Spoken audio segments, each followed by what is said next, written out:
Hello friends, welcome back to my channel. और आज के वीडियो में हम लोग बात करने वाले हैं अबाउट गैप ईयर्स। अगर आपके गैप ईयर है तो क्या आपके टॉप बिजनेस स्कूल में एडमिशन मिलने में थोड़ी दिक्कत हो सकती है? वैसे तो हाँ, इंटरव्यूअर आपसे क्वेश्चंस पूछ सकता है, लेकिन आप इस तरीके से आंसर दे सकते हो कि गैप ईयर्स होने के बावजूद भी आपका टॉप बिजनेस स्कूल में सिलेक्शन हो जाए। कैसे, आज की वीडियो में आपको बताने वाला हूँ। तो ये एकदम एक डायरेक्ट वीडियो होने वाला है, इसमें मैं घूम फिर के बात नहीं करूंगा, एकदम straight to the point answer करने वाला हूँ। तो प्लीज़ वीडियो को एंड तक देखिएगा। तो सबसे पहली बात, अगर आपकी सीवी में गैप ईयर है, गैप ईयर का मतलब क्या हुआ? सपोज आपने 12th एग्जाम कंप्लीट किया, 12th के बाद ड्रॉप लेके किसी एंट्रेंस एग्जाम की आपने तैयारी की, या तो आपने ग्रेजुएशन कंप्लीट किया, ग्रेजुएशन करने के बाद या तो आपकी नौकरी नहीं लगी, या तो आपकी नौकरी लगी थी, या तो आपने नौकरी छोड़ दी किसी एग्जाम के लिए प्रिपेयर करने के लिए। तो ये जो बीच का जो टाइम होता है जिसमें आप कुछ नहीं करते हो, बेसिकली आपके पास कोई फुल टाइम एम्प्लॉयमेंट नहीं होती है और ना ही आप फुल टाइम स्टडी कर रहे होते हो, इसको हम बेसिकली गैप ईयर बोलते हैं। तो मुद्दा ये है कि बहुत सारे स्टूडेंट्स होते हैं जो कैट के एग्ज़ाम देते हैं और एमबीए के एंट्रेंस एग्जामिनेशंस देते हैं, और बहुत सारे वर्किंग प्रोफेशनल्स भी होते हैं जो कैट एंड एमबीए के एंट्रेंस एग्जामिनेशंस देते हैं। और उसमें से ज़्यादातर लोग इन एग्ज़ाम्स के प्रिपरेशन के लिए अपनी जॉब को छोड़ते नहीं हैं। वो अपने टाइम को एफिशिएंटली मैनेज करते हैं एंड जॉब के साथ साथ वो एग्ज़ाम की प्रिपरेशन करते हैं। और ऐसे में जॉब के साथ साथ प्रिपेयर करने के बाद भी बहुत सारे लोग ऐसे हैं जो आईआईएम जैसे कॉलेजेस निकाल भी लेते हैं। तो अगर ये स्टूडेंट्स हैं, ये टाइप के इंडिविजुअल्स हैं जो टाइम को मैनेज करके कैट का एग्ज़ाम निकाल पा रहे हैं even after working at a full time job, तो ये सेम काम आप क्यों नहीं कर पा रहे हो? आपको क्यों ड्रॉप करना पड़ रहा है कैट एग्जाम के लिए प्रिपेयर करने के लिए? ये एक आर्ग्यूमेंट है जो आपको इंटरव्यूअर देगा the moment you sit in front of him and he sees a gap year inside your CV. तो मैं आपको कुछ ऐसे आंसर्स देता हूँ जो आपको हेल्प करेंगे कि आपको इस क्वेश्चन को काउंटर कैसे करना है। ठीक है, सबसे पहले मैं आपको बता दूं कि एक इनएविटेबल रीज़न है जिसके कारण आपकी सीवी में गैप हो सकता है, और वो है हेल्थ रीज़न हो गया या कोई फैमिली रीज़न हो गया। तो ये कुछ सेंसिटिव एरियाज़ है जहाँ पे ऑब्वियसली आपके पास कोई ऑप्शन नहीं था। आपकी हेल्थ इतनी इंपॉर्टेंट है कि आपको अपने हेल्थ के लिए तो गैप ईयर लेना ही पड़ेगा। तो इस सिचुएशन में तो आप आंसर दे सकते हो, जस्टिफाई कर सकते हो। लेकिन अगर आपके पास ऐसा कोई हेल्थ का कोई इशू नहीं है, आपने पर्पसली गैप ईयर लिया है, तो उसको कैसे आंसर करें अभी जानते हैं।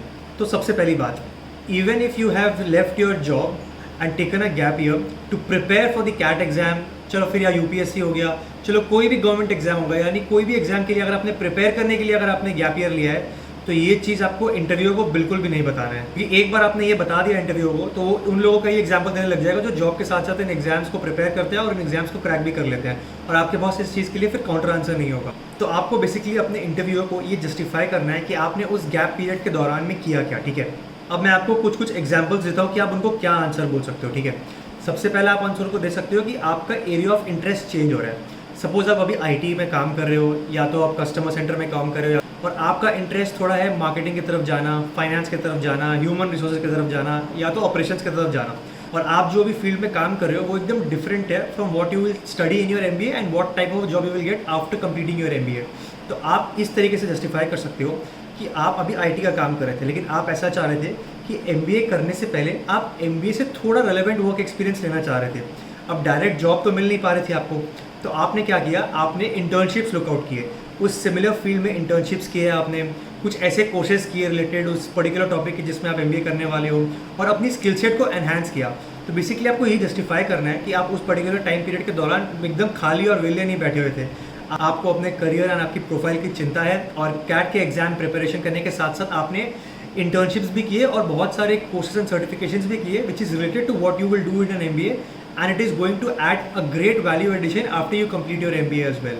अब ऐसा भी हो सकता है कि आपने सपोज ग्रेजुएशन किया, आपके इतने अच्छे मार्क्स नहीं थे, आपकी इतनी अच्छी एकेडमिक्स नहीं थी, तो आपको कोई अच्छा जॉब ही नहीं मिला, हो सकता है आप अनएम्प्लॉयड हो। तो ऐसे में आप क्या बोल सकते हो इंटरव्यू को? ऐसे सिचुएशन में भी आपको इंटरव्यू को ये बताना है कि आपने उस पर्टिकुलर फ्री टाइम में जो 1 साल 1.5 साल जो भी आपका गैप ईयर है, उस टाइम पे कुछ वैल्यू एडिशन किया है अपनी लाइफ के साथ। या तो आपने कोई कम्युनिटी क्लब ज्वाइन किया है, कोई एनजीओ ज्वाइन किया जहाँ पे आप सोशल सर्विस कर रहे हैं, या तो आप अपने किसी पैशन प्रोजेक्ट में काम कर रहे हो, या तो हो सकता है आपने अपना कोई इंस्टाग्राम पेज बनाया हो, कोई ब्लॉग बनाया हो, कोई यूट्यूब चैनल बनाया हो, ट्यूशन्स ले रहे हो। आप बेसिकली जो भी काम कर रहे हो, आप अपने इंटरव्यू को इस तरीके से समझा सकते हो कि वो जो काम है किस तरीके से आपको एमबीए के करिकुलम के साथ कोरिलेट करके उस पर्टिकुलर चीज़ में आपके काम आने वाला है, एंड एमबीए के दौरान भी और एमबीए के बाद भी आप उन पर्टिकुलर स्किल सेट को यूज़ करने वाले हो अपने करियर में। और जैसा कि मैंने आपको बताया, अगर आपको फाइनेंस में एमबीए करना है तो आप फाइनेंस की इंटर्नशिप्स खोज सकते हो, फाइनेंस के कुछ सर्टिफिकेशंस कर सकते हो, कुछ कोर्सेज कर सकते हो, सीएफए लेवल 1 कर सकते हो, स्टॉक मार्केट के बारे में थोड़ा पढ़ सकते हो।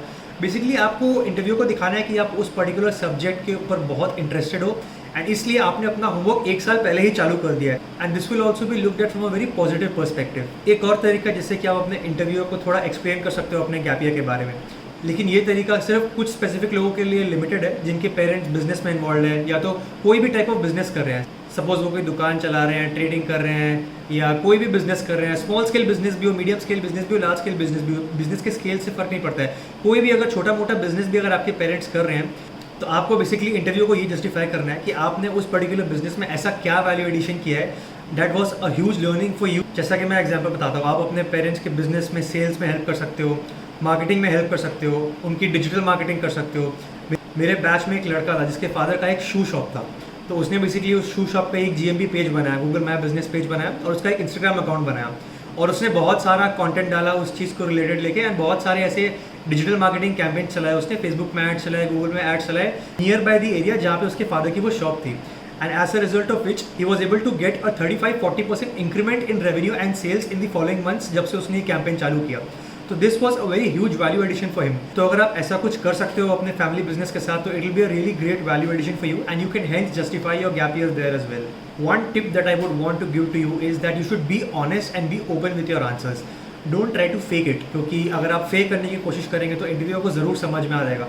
अगर आपने गैप ईयर लिया है तो प्लीज़ उस पर्टिकुलर गैप ईयर में कुछ कोर्सेस आप करिए, उन सर्टिफिकेशंस को करिए और उस सब्जेक्ट मैटर के बारे में जानने की कोशिश करिए और उसको समझिए।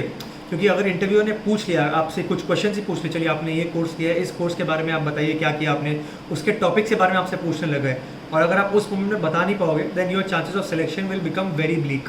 सो ये थे कुछ तरीके जिससे आप अपने गैप ईयर्स को पैनलिस्ट के सामने जस्टिफाई कर सकते हो। लेकिन बात यह है कि what will ultimately decide whether you get selected और नॉट। मेनली 2 फैक्टर डिसाइड करेंगे। पहला कि आप कितनी कॉन्फिडेंटली एंड कितने कन्विक्शन के साथ अपने पैनलिस्ट को एक्सप्लेन कर सकोगे कि आपने क्या वैल्यू एडिशन किया है अपने लाइफ में, आप किस तरीके से बात कर रहे हो, आपका बॉडी लैंग्वेज कैसा है जब आप इस पर्टिकुलर क्वेश्चन का आंसर दे रहे हो।